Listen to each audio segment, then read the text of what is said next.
Have you ever felt like you're just going through the motions? Following a script you never wrote?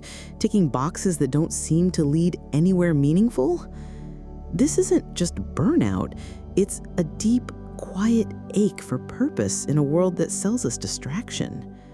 So, for the next few minutes, we invite you to do something different.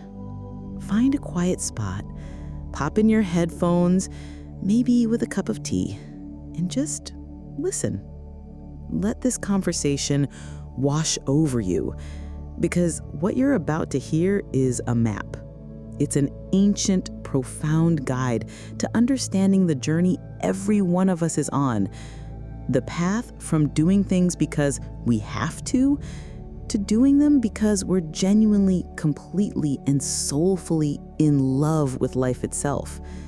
This isn't just another talk about spirituality. It's a lifeline for anyone feeling lost, a chance to find the missing piece.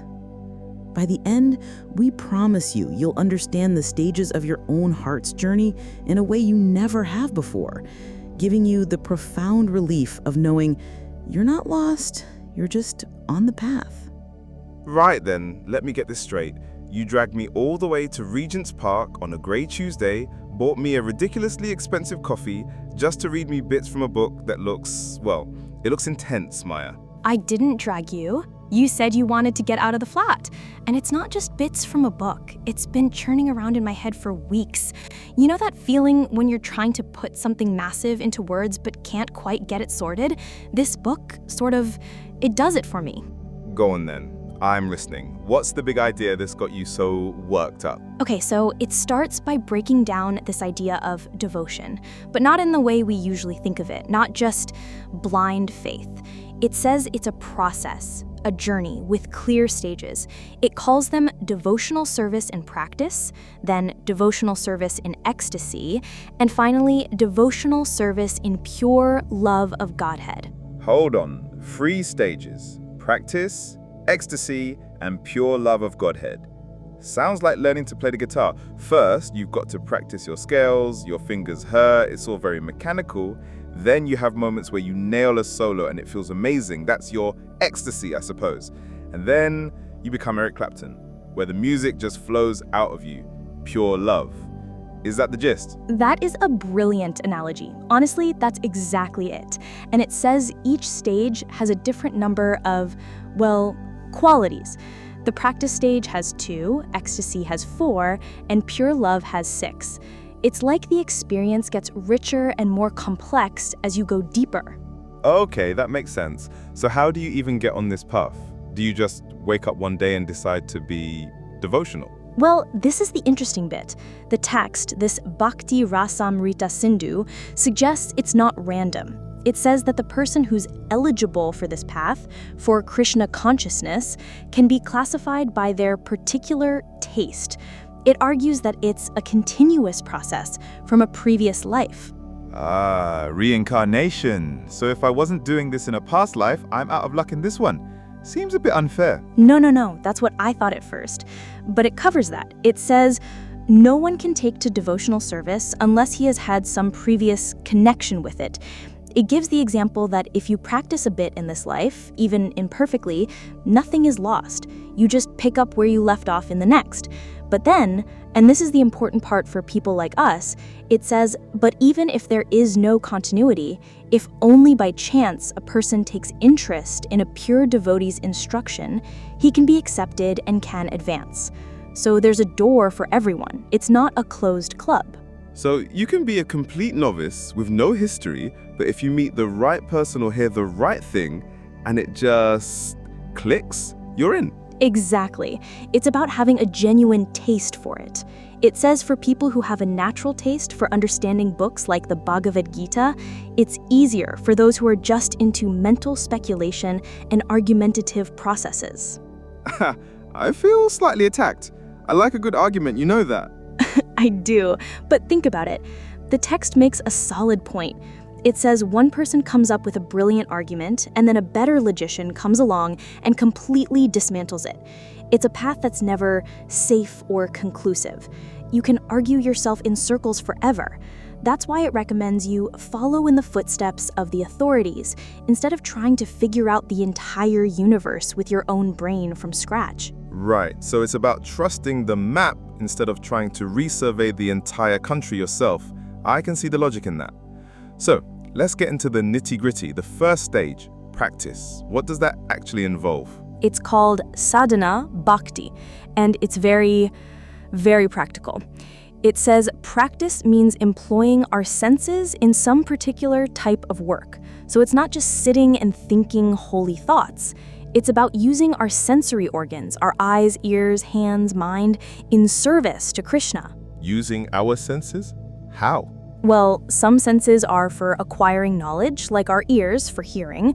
Some are for executing what we decide, like our hands. So it's about using both the mind and the body. But the key thing, he says, is that this practice isn't for developing something artificial. It's for waking up something that's already inside us. What do you mean, already inside us? He gives this amazing analogy. He says a child learns or practices to walk. This walking is not unnatural. The walking capacity is there originally in the child, and simply by a little practice, he walks very nicely. The ability to walk was always there. It just needed to be activated. He says it's the same with devotional service. It's the natural instinct of every living entity. A natural instinct? I don't know, feels a bit dormant in most people I see on the tube every morning. Smiling. That's the point. It is dormant. He says even uncivilized men will see something wonderful in nature, like a massive waterfall or a thunderstorm, and they'll feel awe and offer respect.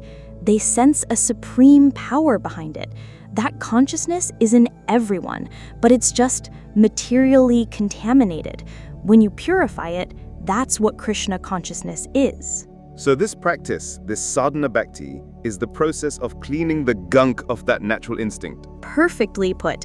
It's a set of prescribed methods that invoke that dormant capacity. He makes a crucial point. He says, one who has no basic walking capacity cannot walk by practice. So you can't create Krishna consciousness out of thin air. The practice is just the trigger for what's innate. Okay, this next bit you highlighted looks intense. Every living entity under the spell of the material energy is held to be in an abnormal condition of madness. Mate, he's calling us all mad. That's a bit strong, innit? I know. It's a proper shocker when you first read it, but he explains it. It's not mad as in clinically insane. It's mad because we are always engaged in activities that are the causes of bondage and suffering. Our original condition is meant to be joyful, blissful, eternal. But because we get tangled up in material stuff, we become miserable, temporary, and ignorant. We do things that we know deep down aren't good for us. He calls it vikarma. Vikarma means actions which should not be done. I get that. Like doom scrolling on your phone at 2 a.m. when you know you have to be up at 6. You know it's causing you suffering, but you do it anyway. That's a little bit mad, I suppose. Exactly. And the cure for this madness is sadhana bhakti. He says it's like how a psychiatrist's directions can cure a mental illness. Following these practices, like offering worship in the morning, which he calls mangala arti, refraining from certain things, offering respect to a spiritual guide, all these rules are designed to cure us of this madness under the spell of Maya, or material illusion. So it's a therapeutic process. What's the first step, the absolute starting point? He quotes the sage Narada Muni, who says to a king, "My dear king, one has to fix his mind on Krishna by any means." That's it. That's the core principle. The job of the spiritual master is just to find ways and means for their student to do that one thing. By any means. That sounds quite flexible. It is. And Sri Chaitanya Mahaprabhu apparently gave a program for our age, and it's centered around chanting the Hare Krishna mantra. It says the chant has so much power, it immediately attaches one to Krishna. That's the beginning. Just somehow get your mind to focus on this one point. So this sadhana bhakti, this practice, you mentioned it had 2 qualities or parts. Yes, this is where your gym analogy comes back in. The practice is divided into two parts. The first is called Vaidhi Bhakti, which is service according to regulative principles. This is when you have to follow the rules by order of your teacher or the scriptures. And there's no question of refusal. You just do it. That's my personal trainer said I have to do 3 sets of 12, so I'm doing 3 sets of 12. You do it without argument because you trust the process. Precisely. But then, as you keep doing it, you move into the second part, which is called Raganuga. This is when you, through following the rules, you start to feel a bit more attachment. You start doing it out of natural love. The book gives the example of being ordered to get up early for deity worship. At first, you do it because you're told to, but then you start to develop a real attachment. You find yourself automatically wanting to decorate the deity, thinking of new ways to do the service nicely. It's still practice, but it's become spontaneous. I love that. From obligation to spontaneous love. So you start with Vaidhi, the rules, and you grow into Raganuga, the relationship. That makes so much sense in any part of life, really.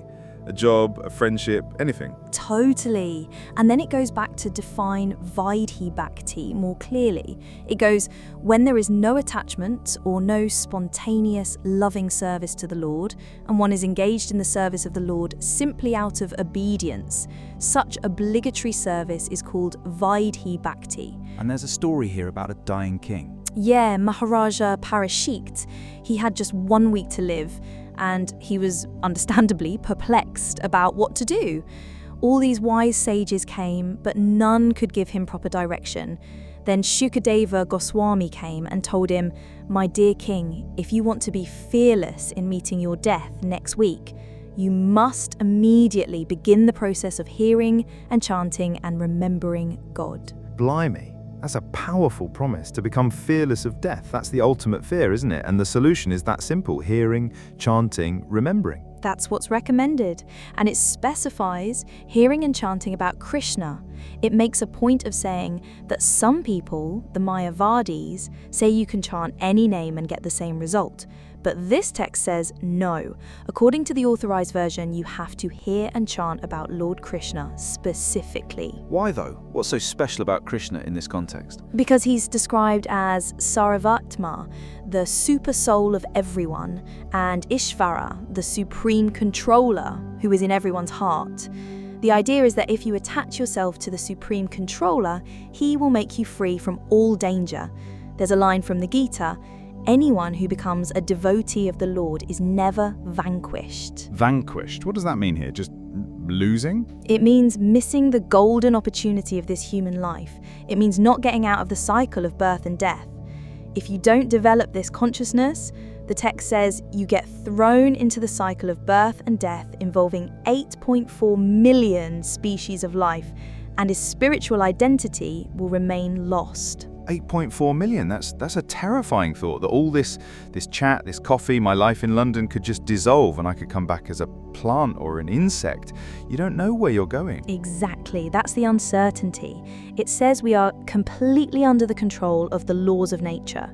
But Krishna is the controller of the laws of nature, so taking shelter of him is the way to break out of that cycle.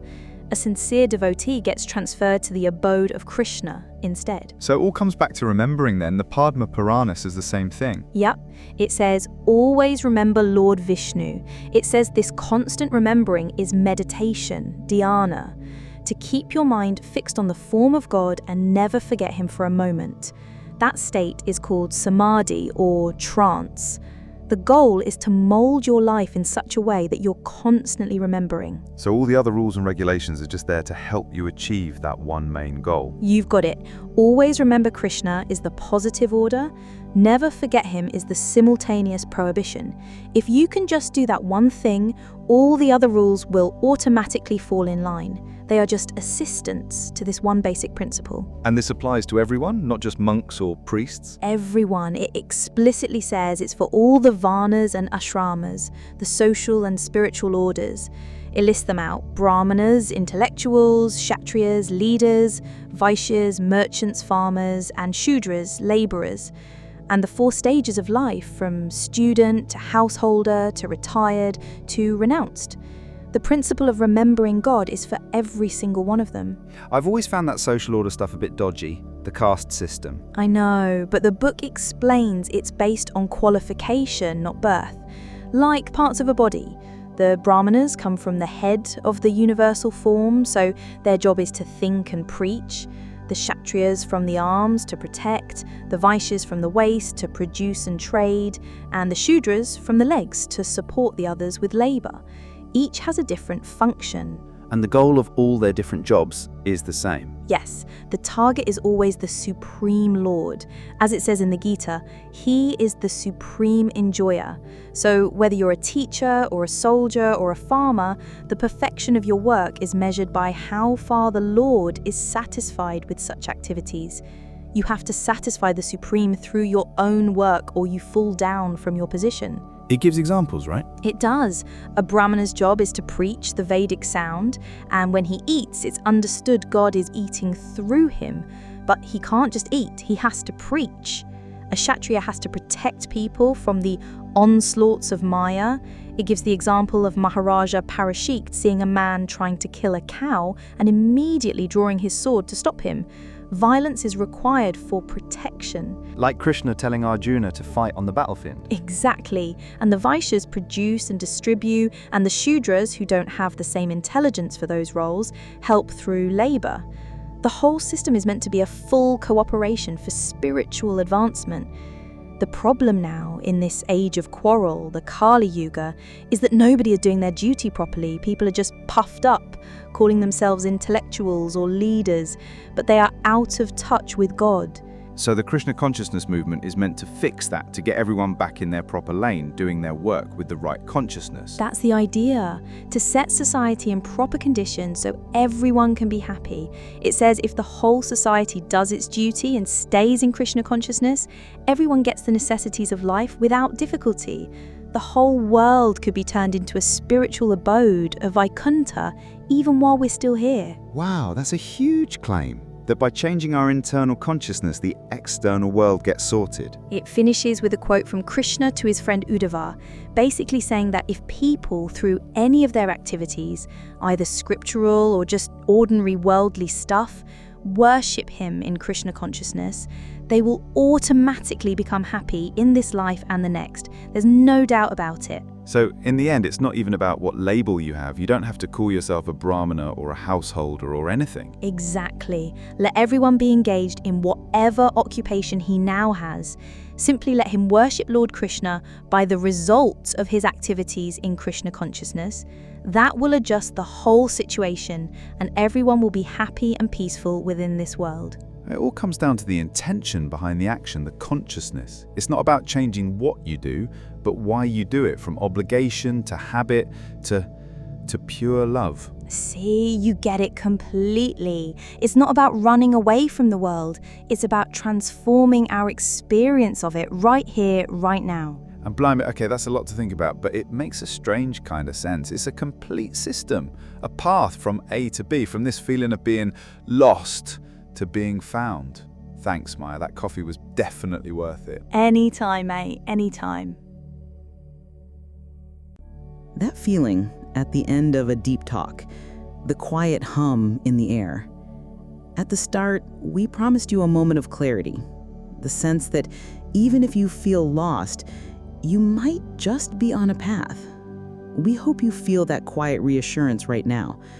And if you do, this is where the conversation continues with you. First, as Arjun and Maya were talking, someone probably came to mind. A friend navigating their own uncertainty. Someone you know is searching for something more. Sending them this isn't about sharing a video. It's a quiet digital knock on their door. A simple way to say, this made me think of you, and you're not alone in feeling this way. It's a gift of solidarity. Second, this conversation doesn't end here. The comment section below isn't a forum. It's a hearth. It's where the next part of this dialogue happens. Add your voice. Share one thought, one feeling, one question that surfaced for you. Your insight, even just one sentence becomes a lantern for the next person who finds their way here, feeling lost in the dark. You're not just commenting, you're leaving a light on for someone else. Third, liking this video isn't for an algorithm. It's a bookmark for your own heart, a quiet signal to yourself, a small physical act that says, "This resonated. This is a feeling I want to hold on to. I recognize the truth in this for my own life." And finally, if you believe that this is the kind of depth and honesty we're all starving for in this noisy world, then subscribe. Make the intentional choice to be part of this journey. This isn't just a channel, it's an agreement that these conversations matter and that together we can keep having them, one real conversation at a time. Explore more reflections on love, surrender, and the divine. Watch the next video or subscribe for deeper journeys. Love is not the end, it's the way.